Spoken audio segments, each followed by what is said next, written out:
For the last few years, the spirituality and manifestation community has been obsessed with delusion.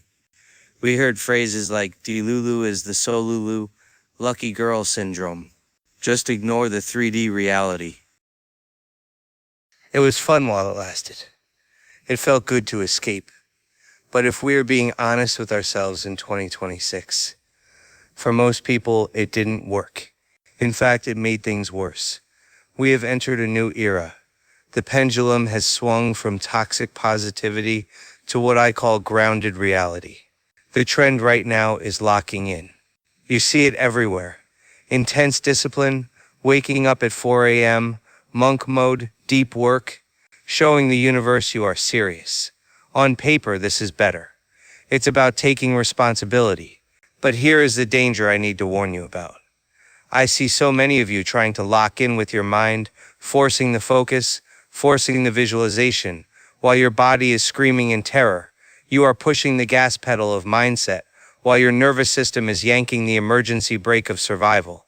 The result? You don't manifest the dream life. You manifest burnout. You manifest rigidity. You manifest a crash. Today we are going to fix the foundation. We are going to talk about the biological prerequisite to the law of assumption that nobody is teaching you.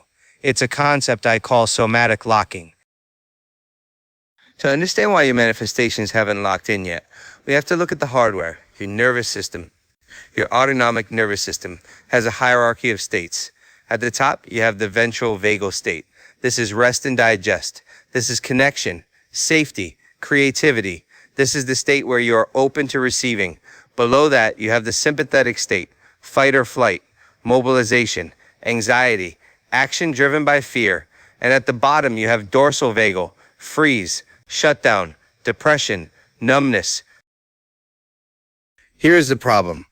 Most of you are trying to manifest huge, life-altering changes, money, love, relocation, while your body is stuck in sympathetic, fight or flight, or dorsal, shutdown.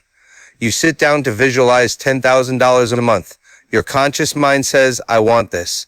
But your body remembers that uncertainty is dangerous. Your body remembers that being seen is unsafe. So as you visualize the success, your heart rate spikes, your breath gets shallow, your stomach tightens. This is a biological mismatch. You cannot transmit a frequency of abundance, which is a high open state, through a nervous system that is wired for survival, a constricted closed state. It's like trying to download a 4K movie on a dial-up internet connection. The signal is there, but your hardware, your body cannot hold the bandwidth. So when you try to lock in and force the discipline without fixing this, you are essentially traumatizing your nervous system. You are reinforcing the idea that success requires stress, and the universe will not deliver your desire if your body rejects it as a threat. This brings us to the solution. Somatic locking. Soma comes from the Greek word for body. Locking refers to the new cultural standard of discipline and commitment. Somatic locking is the practice of regulating your nervous system first to create a biological container of safety so that you can holding the energy of your desire without collapsing. It is locking your body into safety. Think of your nervous system as a cup. If your cup is already full of unprocessed stress, trauma, and survival energy, and you try to pour in manifestation energy, which is high voltage, it spills over. It feels like anxiety. Somatic locking is the process of emptying the cup. It's widening your window of tolerance. When you master this, you stop waiting for the manifestation. You stop asking, where is it? Because you aren't desperate. Desperation is a sympathetic nervous system response. Safety is a ventral vagal response.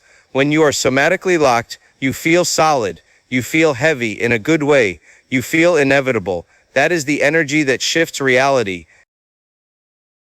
Now, you might be asking, why is my nervous system so dysregulated in the first place? Why can't I just relax? This is where the shadow work comes in. Your nervous system isn't reacting to the present moment. It's reacting to the past. It is reacting to unconscious programming, scripts that were written when you were a child. If you learn that money causes arguments, your nervous system will go into fight or flight every time you get close to a payday. If you learn that love equals abandonment, your body will shut down freeze response when you meet someone good for you. If you feel like you've tried affirmations, mindset work, and motivation, yet you still find yourself repeating the same patterns. This isn't because you're failing. It's because your subconscious mind is running the show quietly, automatically, and powerfully. My book, Awakening the Subconscious Genius, was written exactly for this. It connects the dots between the biological nervous system and the psychological shadow. It shows you how to find those root cause scripts and rewrite them. Because you can't somatically lock into a new future if your subconscious is addicted to the past. If you are ready to do the deep work, check the link in the description. Let's go deeper into what happens when you start doing this. Have you ever had something really good happen? You signed a client, you had a great date, and immediately afterward you got sick? Or you picked a fight with your partner? Or you felt a wave of depression? In somatic locking terms, we call this titration. Your body has a happiness set point. It only feels safe experiencing a certain amount of joy or success. If you exceed that amount, your nervous system bells start ringing. Danger. Too much good. We are visible. Pull back. The delusional method tells you to ignore that feeling. The somatic locking method tells you to work with that feeling. We don't want to flood the system. We want to stretch it. We want to prove to the primitive brain that it is safe to have 10K a month, that it is safe to be loved. We do this through specific physical techniques. I'm going to give you 3 techniques. I want you to do these before you visualize or whenever you feel that lock-in pressure turning into anxiety. Technique 1, the physiological sigh.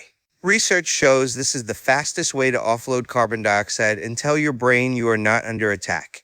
Do this 3 times.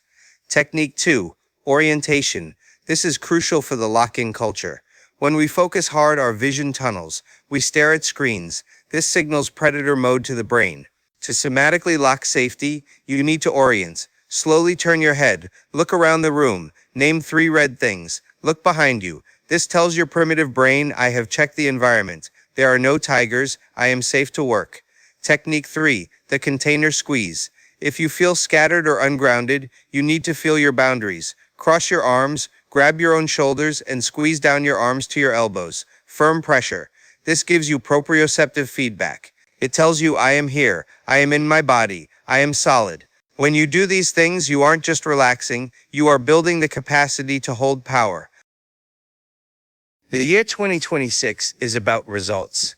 It is about closing the gap between who you want to be and who you are. But you cannot cross that gap if you leave your body behind. You cannot bully your nervous system into abundance. You have to lead it there. Stop trying to force the lock-in. Instead, practice somatic locking. Regulate your system. Clear the subconscious blocks. Make it safe for the universe to give you what you want. When your body feels safe receiving, the receiving becomes automatic. If you got value from this, like the video, so the algorithm shares this reality check with others. Don't forget to check out Awakening the Subconscious Genius below. Stop waiting. Start regulating. I'll see you in the next one.